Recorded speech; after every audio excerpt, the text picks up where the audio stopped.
Қозы көрпеш баян сұлу 2 бөлім. Әлқисса енді бір өткенге көз жіберіп еске алайық. 90 мырза қызмет қылды. Сұлу қызы үшін жүрегін жұлды. Осының ішінде сонау бір Сарбай бай, Қарабай бай, құрдасына Қарғыбау деп беріп кеткен Айбас құл да қызмет етіп жүрді. Ісіне адал, сертіне берік Айбас мына сұмдықты көріп іші күйді. Алыста қалған сарыарқасын, жетім қалған қозыны есінен бір шығармай әрқашан ойлап түйді. Қарабай мен Қодардың жүздеріне қарап өтірік күлді.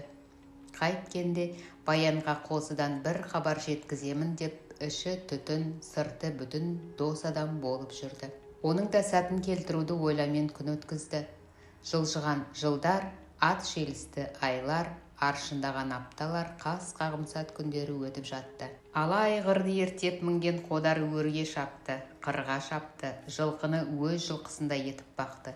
Сөйтіп жүрген қара бедеу бие Құдайдың құдіретімен буаз болып, таң сарғайып атып, шолпан жұлдыз батып, қиыр бетке ақ шапақ ойнап, аумақтала келе аягөзге жақындағанда құлын тапты. Қодар бастаған 90 жылқышы мұны көріп таңдай қақты. Еніне қарап, жаман болмас деп Бақа айғыр деген ат тақты. Айбас құлдың байқағаны құлын ерекше қасиет танытты.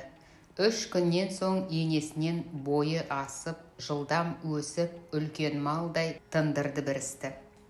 Бұған Айбас жатып қуанды.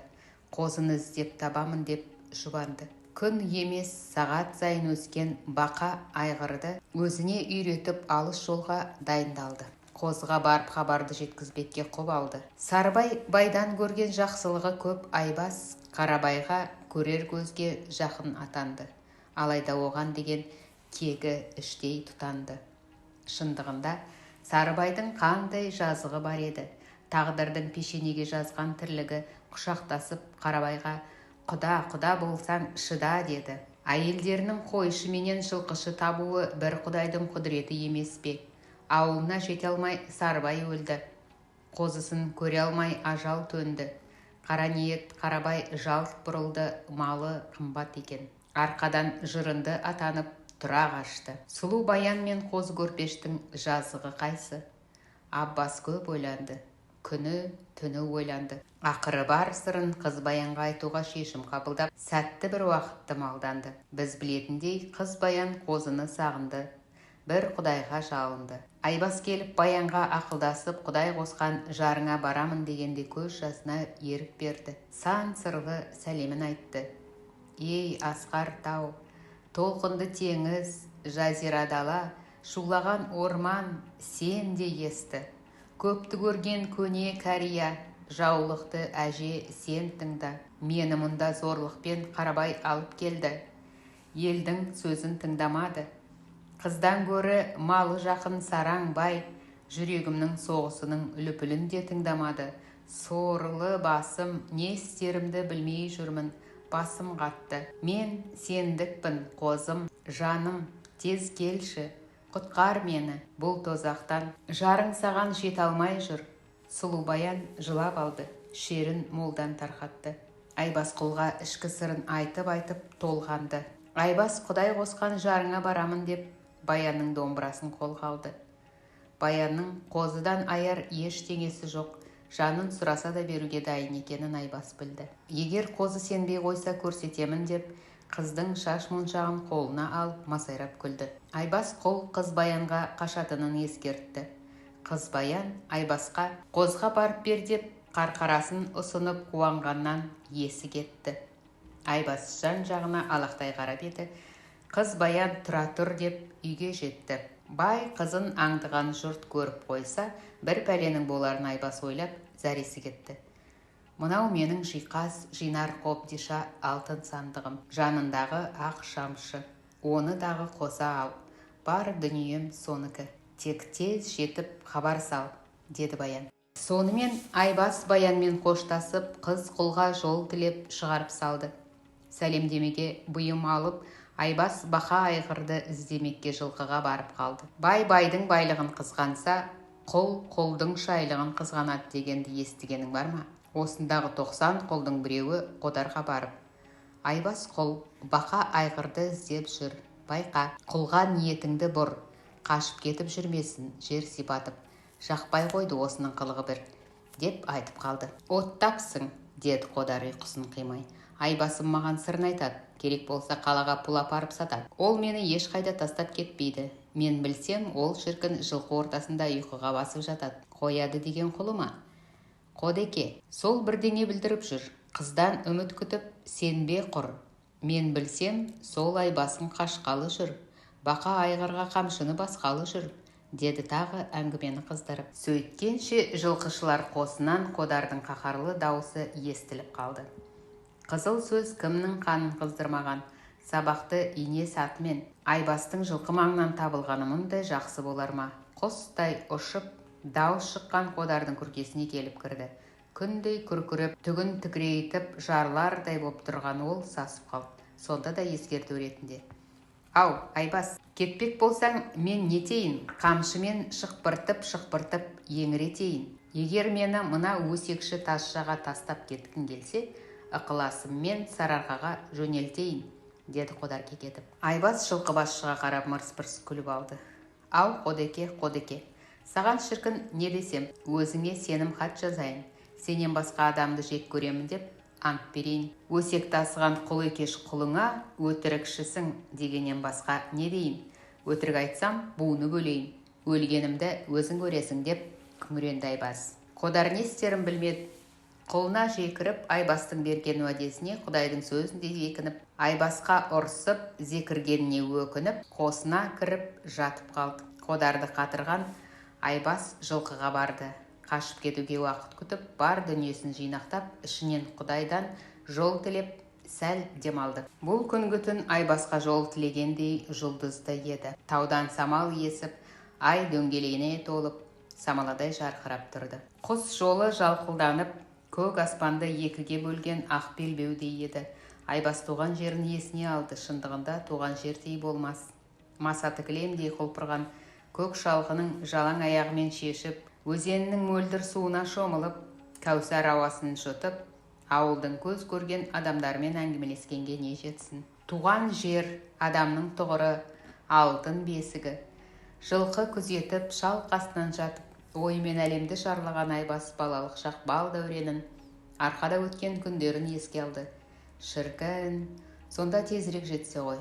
Ұйқысы келмеді, кірпігі айқаспады. Таң қараңғысынан тұрып, жылқыны аралап жүріп, бақа айғырды тауып, ұзақ барып жүгендеп, ерттеп, Баян сұлу берген 5 бұйымды қанжығасына байлап, бағытын белгілеп алып, шу деп тартып отырды. Бұл сәтте Қодар бастаған жылқышылар тәтті ұйқының құшағында жатыр еді. Бақа айғырдың шабысы батты ма кім білсін. Аягөз бойынан шыққан бетте Айбас арып ашып, итішпестің бойына жетіп, ұйқыға кетті.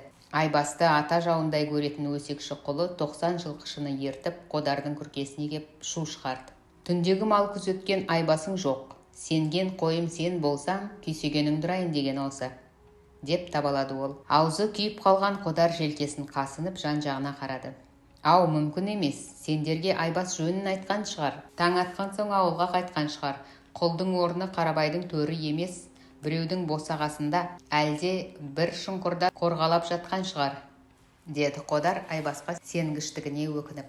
Қодеке, дәл бұл жолы оңдырмай қателестің. Айбасты нағыз ақ жүректің қатарына қостың, алайда 90 кісі қарайған қарақшы емеспіз. Тобылғылы шұбардың ізін көрдік. Өзеннен, судан, көлдің жағасынан іздеп таппай, өзіңе келіп мінеки хабар бердік, деді құл үстемдігін танытып. 40 кісі бір жақ, қыңыр кісі бір жақ демекші, сетем ұлғайған сәтте Қодар құлдарға ақырып бұйрық беріп, ала айғырын жылқыдан ұстап мінді. Жер жұтып кетсе де табанын, аспанға шықса аяғынан ұстармын, жерге кірсе шашынан тартамын, шынын айтқызамын, айбын тартқызамын, деп күркіреді Қодар. Сөйтті де басқа жылқышыларды орындарына тастап, 8 құл 16 атпен Айбасты қууға артынан шықты. Қашқын да жан баласы, оны да ұстау қиын. Тауды қырды кезді, ен даланы шар құрды, жолдың соқпағына түсті, көш жолға көз салды. Іздеген жетер мұратқа деген жылжыған уақыт өткенде, күн түстен асып кеткенде, Бақа айғырды ұсындыра жайып, ұйықтап жатқан Айбасты байқады. Қашқын да сергек екен. Ат тұяғының дүбірінен оянып кеткенді. Сөйткенше анандайдан Қодардың күркіреген үні естіліп қалды. Бұл кезде Айбас бақа айғырға қонып алғанды. «Әй, Айбас құл, мені алдағанды қайдан үйрендің ей, сұмырай? Қайда қашып барасың?» Қолды аяққа тұрмай. «Сені іздеп алтын күймесінде Сұлубаян жылап жатыр. Бармайсың ба жанына? Бізді әуре қылмай», деді Қодар. Айбас Қодардың сөзін тыңдап, мейірлене күліп, қолын шапалақтады. «Әй, Қодар, алдағанға көнетін ақмақты тауыпсың. Зорлықшыға айғырын түсе салып беретін, қуанбаса жыламайды Сұлубаян. Қамқоршысы табылды, жүрек досына хабар беретін», деді. Қодар қатты ашуланды. Айбас мінген қара айғырдың қуса шаңына ілесе алмайтынын білді. Мұндайда уақыт қымбат. «Әй, Айбас, ақылың бар, сабаңа түс. Адам пенде, адаспай тұрмайды. Кешіреміз ағат басқан қадамыңды», деп дауыстап еді. Айбас көнбеді. Онсыз да терісіне тарылып тұрған Қодар: «Әй, Әлжаппар, құралайды көздеймін деп мақтанушы едің ғой. Ендігі сенерің жебе, садағыңды алып, көзде ана қашқын нәлетті», деп айғай салды.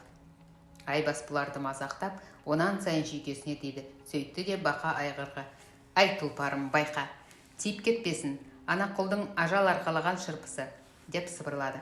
Айбасты онсыз да қызғанып ізіне түсіп індетпекке ниет қойған Әлжаппар атып еді. Бақа айғыр жата қалып үстінен өткізіп жіберді. Ашуланған Қодар имек садағына қозы жауырын жебе салып, шірене тартып асықпай көзде батып еді. Бақа айғыр аспанға атылып, зулаған жебені астынан өткізіп жіберді. Көзіне қан толған Қодар есерлігіне салып, көп алдында абыройдан айырылғанына намыстанып, Айбасқа тағы дауыстады: «Әй, Айбас, атыңның басын бері қарат. Бұрынғы қашпақ қумақ санат деген батыр бабаларымыз. Ақыры Баянға мұңдас боп көңілің өсіп барады екенсің. Есен кетпесін, үлкен жолдың үстіндесің, кезегіңді ат», деді Қодар. Айбасқа керегі де сол еді. Бақа айғырдың басын қоя берсем, мінісім жалғыз, қуғыншының аты 16. Бірі болмаса, бірі бақа айғырды шаршатып жетпесіне кім кепіл деп қауіптенген. Енді міне сәті келді. Иесі емес, мінісін атамын деп қуанды. 40 кез оқтың бірін қолына алып, имек садағының адырнасына салмақтап салып, Айбас ер Қодар бастаған қуғыншының 16-сының аттарын жан тәсілім етті. Масқара боп, батырын 8 құлымен бірге Итішпестің бойында қара жаяу қалды. 8 құл жаны қалғанына тәубе қылса, Қодар құл намыстанып, өзіне қол жұмсауға таяу еді. Айбас бақа айғырдың тізгінін еркін қоя беріп жөнге салды. 8 құлдың 6-ы өліп, Қодар мен Әлжаппар итшілеп, әзер жүріп ауылына барды.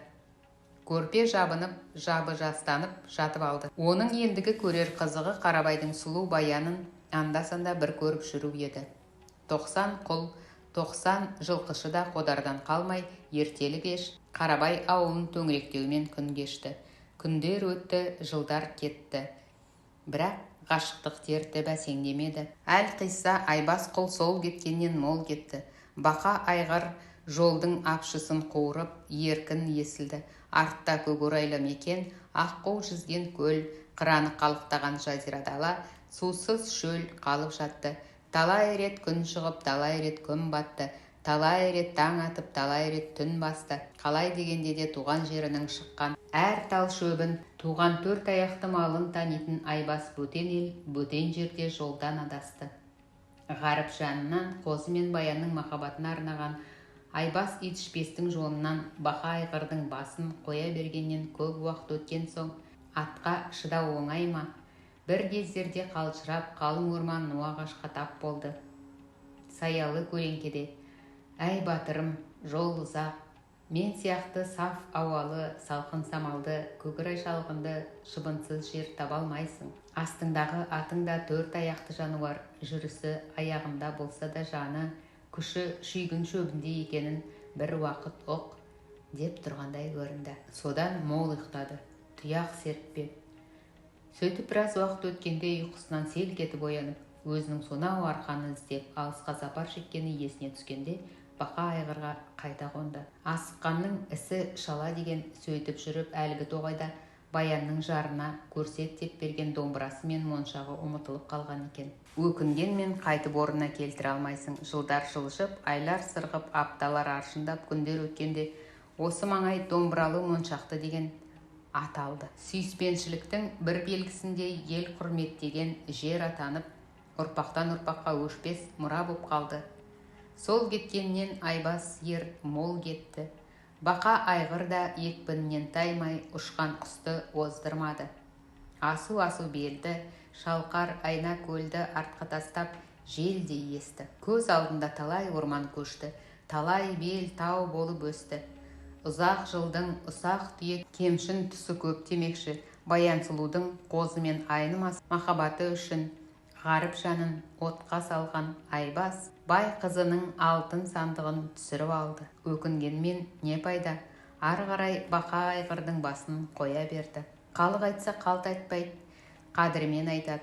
Сандық түскен жер ел құрметіне бөленген Ақшатау деген мекенге айланды. Туған елге деген сағыныш, қозыға қыздың сәлемін жеткіземін деген ынта ықылас Айбасқа дегбір таптырмады. Тұлпар кейде екпін алып, кейде бір саябырлай шапқан кезінде ғаріп жанын баян сұлу үшін отқа салған Айбас қыздың берген ақ жамшысын түсіріп алды. Бұл жер тоқырауын еді. Кейінде жамшы болып атанды. Қазақтың жер жәннаты болып Жетісу атанса, 80 көлді Көкшетау жан саясы. Ал Қарқаралы шайтан көлі мен ел айнасы. Адасып келе жатқан бір сәт қалың орманды шынар өскен таулы жерге жақындағанда жердің әсемдігіне таң қалып, аусын ашып жүріп, Баянның қарқарасынан айырылып қалды. Мейлі, дүние мүлік, сый-сияпат қозға жеткізсем, бәрі садаға, деп ат басын қайта жіберді. Бақа айғыр құйындай ұшты. Сөйтіп, басынан бұлт кетпейтін Қарқаралы деген жаңа мекен пайда болды. Айбас әптен шаршады. Көрінген таудың алысы жоқ дейді дана қазақ. Үлкенінің айтқаны кішісі үшін жатталып қалған заң, орындалатын міндет. Айбас тауды көргенде осы бір мезіретті сөзді еске алып, қайткенде тауға жетіп қонуға бел байлады. Оның үстіне бақа айғырдың да демалуы шарт еді. Еңкейгенде көл көрінетін, шалқайған бұл жауын себезгілейтін мұндай жер құндызын Айбас ер бұрын соңды көрмеген еді. Тек көнекөз қариялардың әңгімесінен естіп, аузының суы құрып, шіркін-ау, сондай мекенді бір көрер күн болар мекен деп армандайтын еді. Сол күні сәрсенбінің сәтінде арманы орындалды. Қос аяқты көсіп тастап, көк шалғынға жантайды. Көңілі марқайды. Тіпті көрген бейнетін де ұмытып үлгерді. Таудың сұлулығында шек жоқ. Қыз да Баян, ал тау да мына тау сұлу екен. Баянның туған жері де өзіне тартыпты деп таңданды. Сөйтті де биік белеңге көтеріліп, сенің атың Баян ауыл деп үш рет дауыстады Айбас. Қазіргі күнде тау маңынан өткенде осы бір үн естіліп тұрмаса не қылсын. Айбас Баян ауылмен қимай қоштасты. Тағдырым қосса саған әлі келемін деп жолға түсті. Алыстан жарқыраған айнада ирелеңдеген әлденені көріп, алғашқыда ғажайып жылан ба деп шошып та қалды. Жақындап келгенде есіл Нұра деген өзен екенін көзі көрді. Бақа айғыр жануар Баянның баурайында жайылғаны сеп болды ма кім білсін. Бір таудың баурайына жеткенде белі ісіп, арқасы жауыр болды. Жол азабы қиын-ақ. Кішкентай күнінен ел бесігінде жүріп, мал мен малдай болып өскен жігіт мінісін дамылдатып, көк шалғынға жайып, өзі білетін емін жасап бақты. Арасында шайын қайнатып ішіп, Баян сұлу дайындап берген етін асып, мінісінің үстінде болды. Сөйтіп, сынаптай сырғып 3 күн өткенде бақа айғыр арқасының жазылып, тоқым тартып ертеуге дайын екендігін білдіргендей кісінеп алды. Ат ер қанаты, жылқы қазақтың ішсе қымызы, жесе еті, шапса тұлпары, жексе көлігі. Жылқысы бар қазақ шынымен бақытты шығар. Сондықтан да қазақтың батырлары хан тағына мінген тұлпарын айырбастамаған болар, деп түйді Айбас ішінен. Сөйтті де тау басына қарап тұрып, Оның бұғы мүйізіне ұқсаған құздарын көріп, шіркін-ай, бір ойым іске асса ғой. Жылқы аунаған жерде тұқ қалады. Демекші, менің бақа айғырым тауда емес пе? Осы таудың атын Жауыр бұғы деп қойсақ, деп армандады. Арман іске асты. Сол таудың атын Айбас қойғанын біреу біліп, біреу білмес. Тыңайып алған бақа айғыр тауға да, өрге де салса да аршынды екенін байқатты. Белі жазылып, алыстан көрінген көп белді, су жоқ шөлді артқа тастап, желмен жарысқан қоймады. Айбас қайткен күнде арқадағы қоз көрпешке жетуді ойлады. Қыз сәлемін табыстау оның міндеті екені қайта-қайта бүйірін түрткілеп қоймады. Күн арқан бойы көтеріле аққу бұлттар қиырға қарай жөңкіліп, кемпір түткен шудадай желкілдеп, нұрлы табақша дөңгеленіп, түрлі түсті шеңбермен қоршалды. Осы сәтте Айбас ойда жоқта сонау етекте оймақтай боп ағарып жайылған қой ботарын көріп қалды. Елге жақындадым, деп күбірледі ішінен. Иә, сәт, көздегенімді жолықтыр. Бұл мекен шу мен таластың түгін тартса қазына ақтарылатын шалғынды алабы еді. Түнгі көрінген от алдамшы, ал мына көрініс Айбасты алдамаса керек. Тізгінмен алысқан бақайғыр көбігі бұрқырап, жайылған мал шетіне алып жетті. Айбас шолқынып тұрған ат үстінен тұрып, «Әу, ағайын, бұл қай ауылдың қойы?» деп дауыстап қалды. «Баққаным Сарыбай байдың малы». «Мені танымай тұрсың ба, Айбас аға?» деді қойшы бала. Сөзінің соңы өксік аралас шықты. Құлаққа жылы тиетін жағымды да таныс үн. Бақайғырдан қарғып түсіп еді, қойшы бала таяғын тастай беріп, өзіне ұмтылды. «Бауырым-ау, ағам-ау!» деп көрісті қойшы.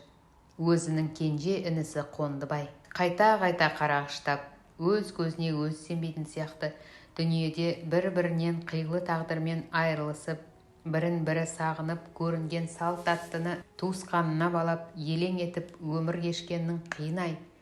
Енді сол сағыныш иесімен табысып, өткен-кеткенді айтысып, бір-біріне қарасып отырғанның өзі бір ғанибет қой. Ағалы-інілі екеуі жан рахатын көріп, бейнеті мен қайғысын ұмытып кеткен бір сәт. Көңілі көншіген Айбас шын қуанышты еді. Туған жеріне жетіп, туған інісімен көріскенге не жетсін? Бақайғырға қарғып мініп, салдыртып, Сарыбай ауылына жетті. Сырттан қонақ келсе, бай ауылда әудем жердегі белағашқа ат байлап, жаяу келуі міндет. Көзін көлегейлеп қараған Мамабике жалым-жұлым киінген ұршықтай ғана жігітті анық танымады. Жүрісі тұрысы біреуге ұқсайтындай.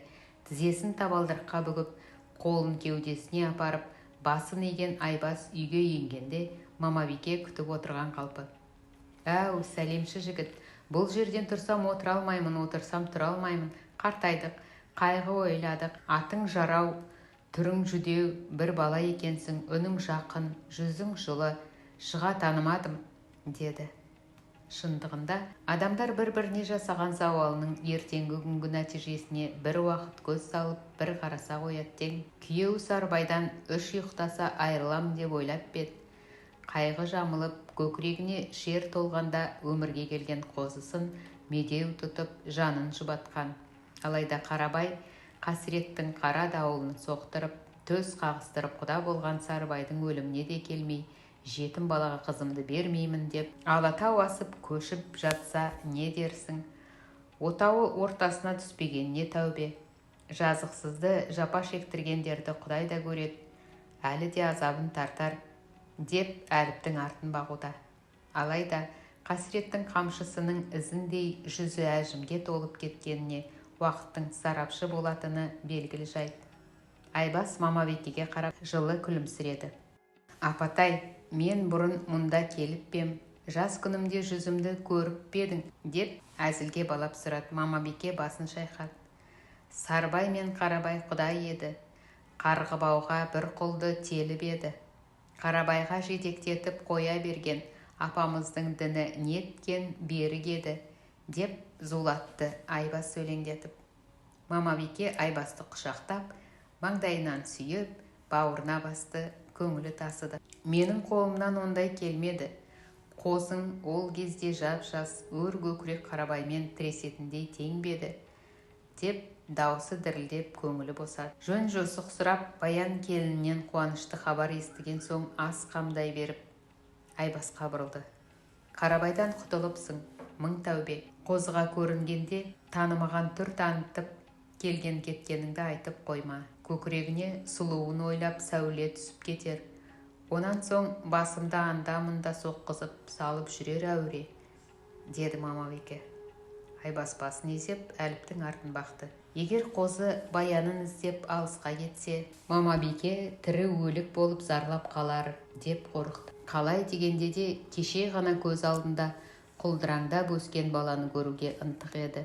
Бақа айғырды жетектетіп барып, әлде бір тазша баламен асық ойнап бәсекеге түскен Қозыны сыртынан көрді де қызықтап біраз тұрды. Алтын сақамен атқанын түсіріп, мергендігімен тазшаның барлық асығын ұтып алды. Қызыл кеңірдек боп дауға да бармады. Кәдімгідей қайратты жігіт болып өсіп келе жатқаны сырт көзге байқалып, қараған адам сүйсінерліктей екен. Тфа тілім тасқа, деп Айбас жерге түкірді. Осы бір сәтте ойламаған оқыс іс болды. Ашық алаңда тазшамен асығын бөлісіп жатқан Қозы бейсауат адамға сәл көз салып, «Ағатай, Айбаспысың?» деп дауыс салып тұра жүгірді. Бас салып құшақтап алып, ары-бері айналдырып алып, «Айбас-ау, жүрген жерің той мереке ме? Мінген айғырыңның ыршыған тұрқы соны танытқандай. Құдай қосқан жарымнан қозы көрпешті қуантқандай хабар бар ма?» деп сұраққа алды. Айбас мылқау адамдай үндемей құтылды. Бақа айғырға мінген бойда бет ауған жаққа шаба жөнелді. Балаң жігіт Айбасқұлдың бұл әрекетіне қатты ашуланды. Тілі байланып қалса да, әлде не деп ымдамаушы еді. Бұл қайғылығы, кетсең қараң өшсін, деп қарғанды ол. Осы сәттегі Айбастың да жайы белгілі еді. Екі таудың ортасында қалған шыбындай есі шығып бара жатты. Бір жол бар алыс, алыста болса жақын. Бір жол бар жақын, жақында болса алыс. Былай жүрсем арбасын ат, олай жүрсем өгіз өлетінің кері. Баянның сәлемін жеткізуді міндет етіп, Қодардан қашып, сонау айшылық алыс жерден азып-тозып зорға жеткенде, Мамабикенің жалғызымды шырылдатпа, деп жалынғаны анау. Ал сәл кешіксем Қодардың Баян сұлуды аламын деп, өктем түсуі әбден мүмкін. Мал десе жанын құрбан ететін Қарабай Қодарға жақ. Сөйтіп жүріп, Баян мен Қозының арасын ажыратып алсам, екі боздақ мені кеше ме? Кеудемде жаным тіріде жетерем ғой. Жан жарымды көруге қыз сәлемін қолыма неге ұстатпадың? Деп Қозы салар қиғылықты. Ал Баян Қодарға жар болғанша жардан құлап өлейіндер. Өзін-өз құрбан етсе не дерсің? Айбастың басы қатты. Бұл екі ортада ашудың тұлпарына мініп, тізгінін жіберген Сарбайдың ерке баласы Қозы ауылдың құл атаулысына 3 түйе сексеуілді әкеліп бір жерге үйдірді. Маңайдағы тіс қаққан шебер ұсталардың бәрін жидырды. Үйеме көмірді жағып, бір істі тындырды. Бай баласының осында еркелігіне қанық ауыл жұрт келесі сәтті күтіп, ұсталар хабар білдірді. Қозының бұйрығы бойынша ұсталар сом темірден садақ жасады. Бозбала адырна тартып, жебе атып, көңілдегі ашуын босатты. Қапелімде өрмек тоқып отырған кемпірдің өрмегін шатастырып, бір теріс қылық жасады. Екеуі сөзге келіп, керісіп қалып, Қозы бай баласы балалығы ғой, кемпірдің үйін бұл ауылдан көшіріп жібермекке әрекет жасады. Әй балам, ақ сөзді әулие ғана айтушы еді. Ақылы жоқ, сен сияқты тентек бала не десін? Жаман кемпірді көшіріп жібермек боп толданғанша, сонау алыстағы сұлу жарыңды тауып алсаң қайтушы еді, деді. Қозы тосын сөзге таңдана қарап кемпірге жалына бастады. Айналайын апажан, тентектігім болса айып етпе. Үлкен адам жас адамның қателігін кешуге міндетті. Құдайымның ниеті сол. Естуімде сенің сүйген жарың бар дейді. Өте сұлу, биязы, сыпайы жан дейді. Сәбиімде екеумізді атастырып, бір бесікке бөлемек те болыпты. Аяқ асты тағдырдың тезімен жақындастырмай қойыпты. Өрмегіңді де жөндеп беремін. Үйіңе де тиіспеймін апажан. Айтқаныңның бәріне көнемін.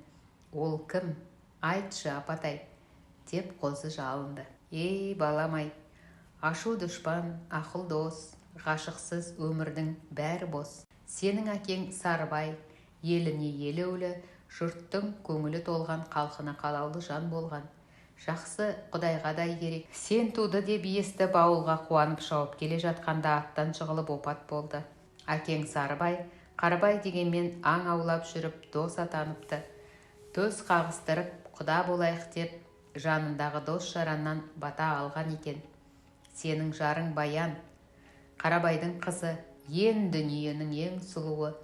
Соны неге іздеп тауып алмайсың?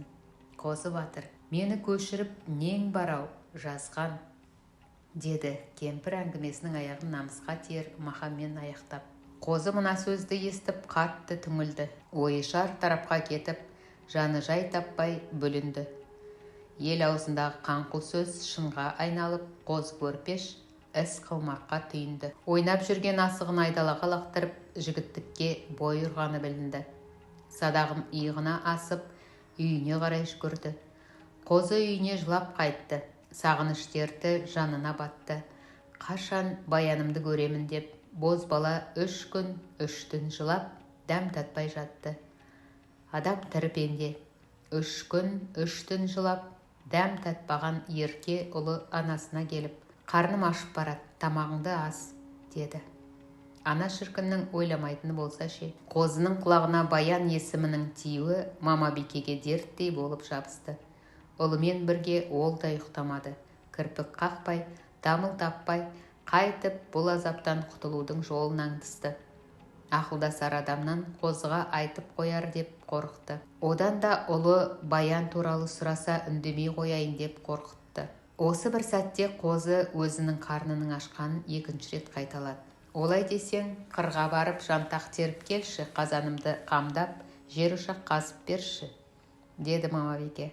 Әлғиса жантақ теруге барған ол тау беткейіне отырып алып ұзақ ойланды. Өрмегінің жібін үзген кемпірдің әңгімесі есіне түсіп, жанын күйдіріп, тек бір таптырар емес. Анасы жалғыз ұлды ұзақ сапарға жіберуі не ғайбыл. Сол үшін де сұрау салса, Баян туралы тіс жарып, ауыз ашпауы әбден мүмкін. Не істеу керек? Егер жер дүниеде Баян деген қыздың бары анық болса, Қозының іздеп табары анық. Ол сұлу қайда жүр? Қос өкпесін қолына алып барғанда, мен сені танымаймын деп көкірегінен итерсе, өлім ғой. Жоқ, мүмкін емес, дейді сонан соң. Қалай дегенде, бұл жұмбақтың ақиқатын білуі керек. Осы бір шешімге келген Қозы жантақ өнімді етіп жинап анасына жетті. Әлпеш деген анашым, мына жалғыз ұлыңа қараш. Қызды ойлаймын деп ішім қабысып отыр. Шектерім бір-біріне жабысып отыр. Бидай қуыршы, деді мойнына асылып. Бала анаға өмір бойы бала. Адам өсіп, ел ағасы, халық қаны, би данасы атанса да, оның бір ғана анасы бар.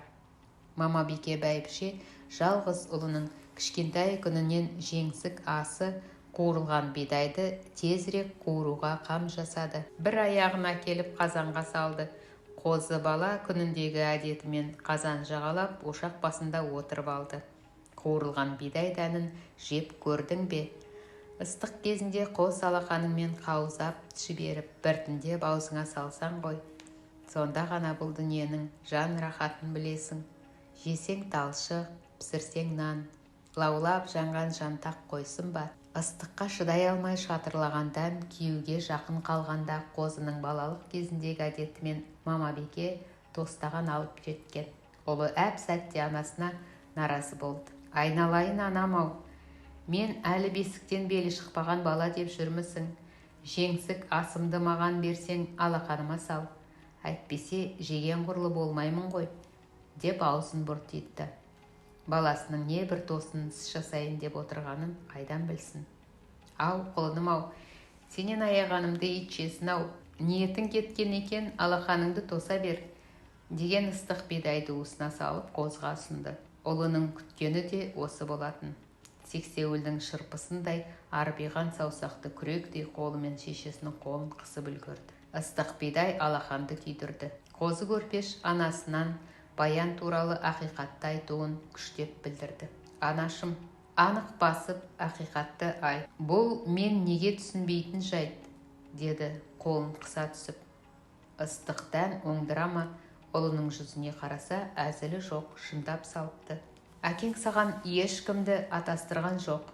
Ол қызылауыз өсекші қауымның былжырағы, деді сасқан Мамабике күйіп бара жатқан алақан қолын тартып. Темірдей қол құрсауланып былқ етер емес.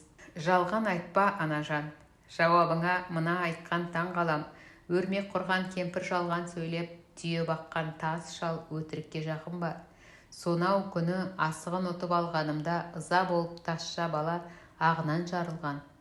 Ал енді шындығыңды сөйлемей көр. Ұлының қолы қыса түскен сайын анасының шыдамы таусылып барады. Шындықты шертсе, жалғыз ұлынан айырылғаны әттең дүние-ай. Қыз баян келін болып түссе арман бар ма? Ондай күн туса, бөркіңді аспанға лақтырасың ғой. Алайда ондай күн қашан келер екен? Әй құлыным, қолым күйіп кетті ғой. Болмадың ғой өкшелеп. Рас, сенің баян есімді қалыңдығың бар. Өрмегін үзген кемпір оның бәрін білет. Түйе бағатын шал да баянды көрген. Қарабайдың құдай екенін де білген, деді. Қозының қуанышы атан түйеге жүк. Құдай қосқан жарын көз алдына елестетіп, төрмен босағаны сенделіп көп жүрді. Ананың көңілі балада, баланың көңілі далада деген осы шығар. Баян ауылының дәмі қашан тартар екен деп ұлы асықса, Қарабайдың қара ниетті жауыз екенін есіне алып Мамабике қайғырды. Мына өмір жігіт болып өскенін де байқатпаған ба? Байлауы жоқ дүние-ай. Күйеу жоқта балада сүйенер тірегің екен. Енді не істемек? Мүмкін қозысы алған бетінен қайтатын шығар. Әй, білмеймін бірақ. Ақыры екеуі оңаша қалып, ақыл қосар шақта Мамабике өз ойын ұлына жайып салды. Құлыным, рас, міне асыл жарыңның кім екенін білдім. Іздеп баруды да ойланып жүрген сияқтысың. Ішімдегі дерт қайғымды басқаға білдірмей үш ұйықтасам, сенің баянға баратының түсіме кірмей, мамыражай күндерді бастан өткеріп ем. Көз алдымда сен мені тастап кетсең, қайтып өмір сүреді мына шерлі анаң, деді ол. Айналайын, жан анам, өзің айтшы, не істеуім керек? Мен дүниеге келерде тағдырдың таяғынан соққы жеп, жетім қалып ем. Баласына қамқор болар жан әке, қозысының ертеңін ерте ойлапты. Қарабайға менің қайын атама құда боламын деп қоймапты. Сенің ойыңша, мені тағы да тағдыр шіркін қамшысын көтеріп әурелесін дейсің бе? Сүйген жарынан бөлек өмір сүру соққы емей немене? Маңдайға жазған тағдырым бар шығар. Әке тілегін аяғыма таптамаймын. Ең құрмаса сол әкем баянмен қол ұстасып бірге жүргенімді біліп аунап түссін. Өмір деген үміт пен арманнан тұрады. Белді буып, бекем болып, көзді жұмып, тағдырменен белдеспесең, ол да айып. Жігіт басыңа ұят. Кимешек киген еркек дейді мына жұрт. Естідің ғой көрші кемпірдің көлденең сөзін, деп қозы анасын құшақтап бір сәт есіліп кетті. Есен болсам, келінің баянды жетектеп оралармын. Өзіңе тастаған малымды екеуміз бірге жүріп қоралармыз. Мына жанымды тігіп қойған бәйгеге рұқсат бер, жан анам. Не дейін? Сен кеткен соң мына анаң не болады? Жалғызынан айырылып қор болады. Сүйеніші жоқ сорлы әйел басқаларға күң болады, деді Мамабике. Анашым, болмадың ғой айтпасыма. Әлде көзің жетеме қайтпасыма. Барады жалғыз балаң қайын жұртқа, баяныңды әкелмек мекеніне. Мен тіріде ешкімге күң болмайсың. Қайда қалмақ туысың, ағайының. Сүйгеніне барғаны жалғыз ұлдың қалай ғана кеудеңе мұң толтырды, деді қоз шешесінің сөзіне ашуланып. Ел іші алтын бесігің, еріне айтар кесімін. Қай қазақты көрбең, туған елін, ата-анасын тербетілген бесігін ұмытып кеткен. Жалғыз ұлдың бойынан қайтпас мінез таныған Мамабике ары-бері толғанып, қайткен күнде алған бетінен қайтарудың жолын іздеді. Айналайын балам-ау, баян қызың көрінгенге сыйлайтын қолға салар жүзік емес. Әкесі бар Қарабайдай, Жалғыз қызын ешкімге де қимайтын. Анасы бар қара көздей, қызын сұлу деп бұлдайтын. Қыздың аты Қызыл Раушан. Көп жігіттер үзіп алуға қимайтын. Олай десем, қыз Баянға құштар адам көп екен. Қарабай жетім ұлды теңгермейді. Сол үшін қашып кеткен елінен.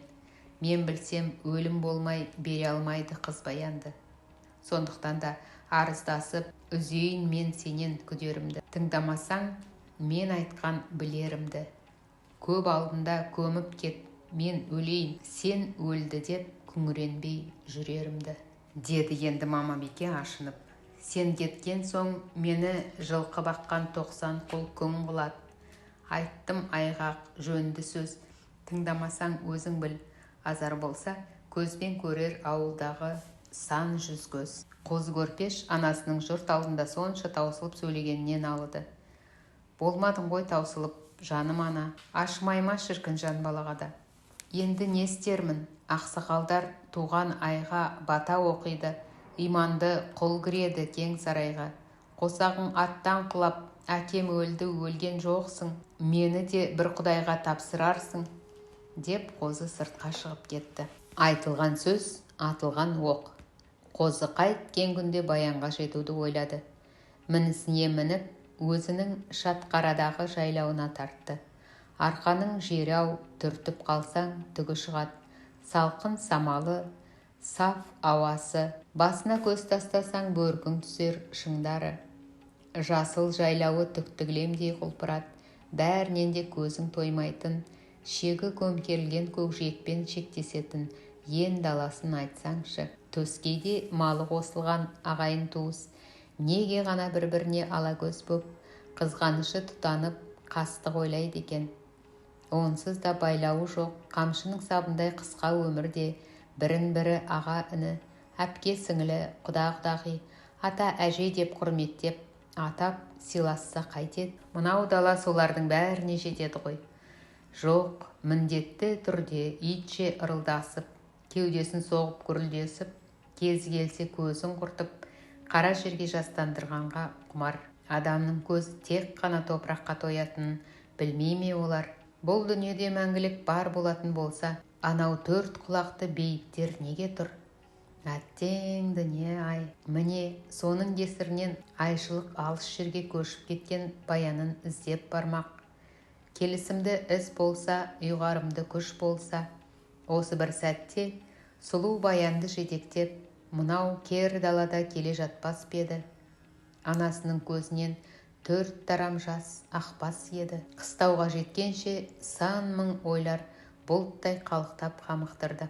Балалықтың бал дәуренін кеше жүріп, елге әйгілі Сарбай байдың жалғыз ұлы өзіне жарасты бір мінер, алысқа жүрер тұлпар да сайламапты. Аяқ асты есейіп, өзіне жар іздеуге талпынғанда ойлануға тура келеді. Мыңғырып жатқан мол жылқыны аралап, табаны тозған шақта, жүген сылдырын естіген бір арда күрең қыл құйрық анадайдан қозыға көз тастап оқырды. Қызыл іңірдің кешеу шағы, күн бұлт, аспан төрін бұлт басып еңселеген кезі еді.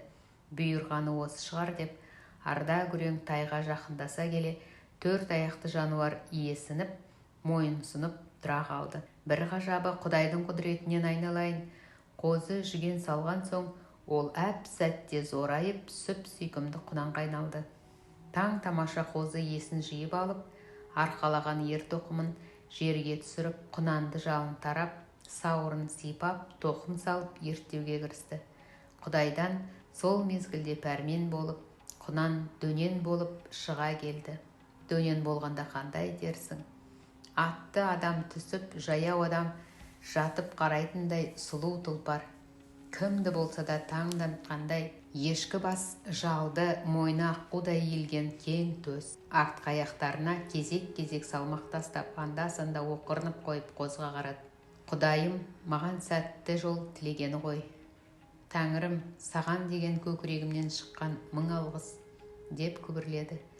Тіпті ен даланы жаңғыртып дауыстағысы келді. О Құдайым, қозы көрпеш үзеңгіге аяқ салып, ерге қонып, тебініп қалғанда, ардагүрең бестіге айналды. Жалғыз ұлдың жылқыдан тұлпар мініп оралғаны анасы Мамабикенің жүйкесін тоздырып, үмітін өшіргенде еді. Сонда да болса қозыға: «Айналайын қозым-ау, сан жетпеген жылқың бар, оны кімге тапсырдың?» деп сұрады. «Елді бұзған жаманды Құдай ұрар, парақор би де жұрт көзіне әділ боп тұрар. Мен алысқа жол шегіп кетсем де жылқыны Құдай сақтар. Жылқы баққан Жидебай бағып тұрар», деді. Қоятын Мамабике ме тағы да зарлап қоя береді. «Жаным менің қозым-ау, қора толған қойларың бар, оны кімге тапсырдың? Тыңдай менді, мен олар, өңшең қырсық құлға бақтырдың», дейді анасы. «Айналайын шешем-ау, құлдарың бағар жөнімен, басында неге көніп ед? Азар болса аш бөріге жолығып, сол шіркіндер жер», деді енді қозы ашуланып. Баласының қитығына тиген анасы тағы да қоймады. «Ай балам, бұл дәулетті жинаған әкең менен мен едім. Мен кімнен кем едім, малмен өтті өмірім. Желі толған түйең бар, оны кімге тапсырдың?» деді ол. «Малға айналып өмірім өтті дейсің, талай дүние қу басқа жетті дейсің. Ештеңе қажет болмаса, алакүлік әкетсін, бәрін ләйім», деді қозы да алған бетінен қайтпай. Сөйтіп, қозы жолға алар дәмін қамдап, саудын киіп, беліне қылышын, қынабына қанжарын ілді. Білегіне шоқпарын білеп, найзасын кірісіне тіреп, мойнына садағын асынып, жебелерін қорамсаққа тізіп жолға шықты. Бұл сәтте оны ұстап тұрар күш жоқ еді. Анасы белін бекем буып қатайтты. Жалғызына жылап тұрып қош айтты. Құдайға тапсырып, жол болсынын қоса айтты. Қозы жанына ешкімді ертпеді. Мен барамын деуге көп жігіттер әке-шешесінен қорқып батылы жетпеді. Ендігі жолдың тағдыры ардагүрең міністің мойнына артылды. Ол да бәйгеге шабардай боп ағытылды. Топталып ұшқан құс жете алмай артта қалды. Қозы жолы жоқ жерден құстай ұшып өтіп, жаңадан түрен салды. Ауылдан шыға ат басын қоя берсе, бір мінісі тыным талмай, 6 күнде айшылық жерді алды. Осы кезде барып, қозы көрпеш ат тізгінін тартып, көгалды көлеңкелі жерге жатып демалды. Қазақтың қайран жер-ай, көк тәңірі қалай ғана меншіктеп бере қойды екен. Көңілі ақ, құшағы ашық, танымайтын қонағына сұраса жалғыз атын мінгізіп қоя беретін кең пейіл болған соң сөйтті мекен. Әлде жауы ел шетіне келгенде қасқая қарсы алып, етігімен су кешіп, аты ауыздығымен су ішіп, туған жер үшін жан беріп, жан алатын қайсарлығына сүйсінді мекен. Шамасы батырлығыңмен жеңсең, найзаңды сол жерге шаншы да еншіңе ала бер. Сенде ешкімге бермейтін, елін қадірлейтін қайрат бар деп құлағына сыбырлады ма әлде? Осы бір сауал сансыз сұраққа жауап іздеп қозы көзі ілініп ұйықтап кетті. 40 күн жортқан қас батырдың кейпінде төрінде жатқан ұлын жер анада қастерлегісі келді ме, самал желмен желпіп, саф ауасын ұлына сіміртіп, өзі қарауылға тұрды. Қаншама таңдар атып, күндер шығып, кештер батып, түндер еңселей басып, күшін бойына жиған сәтте ол ат түбірінен оянып кетті. Өңі ме, түсі ме? Қарсы алдында бақа айғырын жетектеген, кешегі күні көрместей боп безектеп тұра қашқан Айбас тұр. Қозының қаһарынан қорқып, тізе бүгіп: «Еш жазығым жоқ, Қозеке. Анаңның өтінішін аттап кете алмадым. Ана қадірін білген жөн. Өзіңе жақындама, Баян қыздың сәлемдемесін берме», деді. Деп шырылдады Айбас. Сұлу қалыңдығының есімін естігенде қозының көзі жайнап кетті. Алғашқыда кектенгенін ұмытып, жаны жадырап, көзі күлімдеп, қуанып салды. «Әу, Айбас, сен болмасаң ашуланып, мен кемпірдің өрмегін үзер медім. Анамның айтқанына көнбей, Баян қызды іздеп бұл жаққа бет түзер медім. Әкел бері сәлемдемені», деді қозы Айбасқа жадырай қолын созып. Осыны күтіп тұрған Айбас та бұл сәтті текке жібермеді, лып еткізіп қыз хатын қозыға ұсына қойды. Жігіттің іші күңіреніп кетті. «Айттым ғой, Құдайым оның маған деген ыстық көңілін сездірді. Ол менің айнымас жарым екен. Әйтпесе сәлем жолдап Айбасты алыс жолға аттандырып несі бар? уа құдайым, жақсылықтың сәтін сал, деп күбірлеп хатты ашты. Жанары жасқа кептелді. Қуанышы көл көсір. Жер дүние айналып, бар тіршілік осы бір сәтте ашылған хатқа үңіліп тұрғандай көрінді. Ай-хай дүние, мен не деп қиялдап кеттім? Өзіне маржандай тізілген хат жолдарынан қыз иісі бұрқырап тұрғандай сезінді. Хаттан сартап сағыныштың көзін тапты. Қозеке, жан арманым, сағындың ба? Мені іздеп бір құдайға табындың ба? Күндер өтіп барады, тезірек кел. 90 қолдың дәмесі зор, баяныңды қатын қылып алмақшы, сондықтан да баяның да әр кез мұңды. Айбастан тірі жетсе, сәлемім бұл. Әкем мені қодарға бергелі жүр, қызынан малы құнды көрінеді, ішінде қауіптісі қодар. Санап жүрмін келер деп әр бір күнді, өзіңнің баяның, деп жазылған хатты оқыған Қозы хатты қалтасына жиып салды. Айбасты құшақтай алды. Қозы аға, Айбас іні атанды. Пай-пай, қуаныш екеш, қуаныш мәңгілік тұрса ғой адамдарға нұр шашып. Арқадан жалғыз шыққан Қозы екеу боп ынтымағы жарасып, бір-біріне қарасып, аягөзге жол салды. Әңгіме жол қысқартады деген бар. Айбас жол бойы баян қыз берген сый сәлемдеменің қалай жоғалғанын, қодардың 8 құлының 6-ын өлтіріп, жаяу қалдырғанын айтты. Сөйтіп, екеуі әңгіме дүкен құрып, ұзақ жолды азайтты. Арда күрең бақа айғырды соңына ертті. Сөйтіп, екеуі жол ұтты. Жалғасы болады. Каналға тіркеліп қойыңыздар.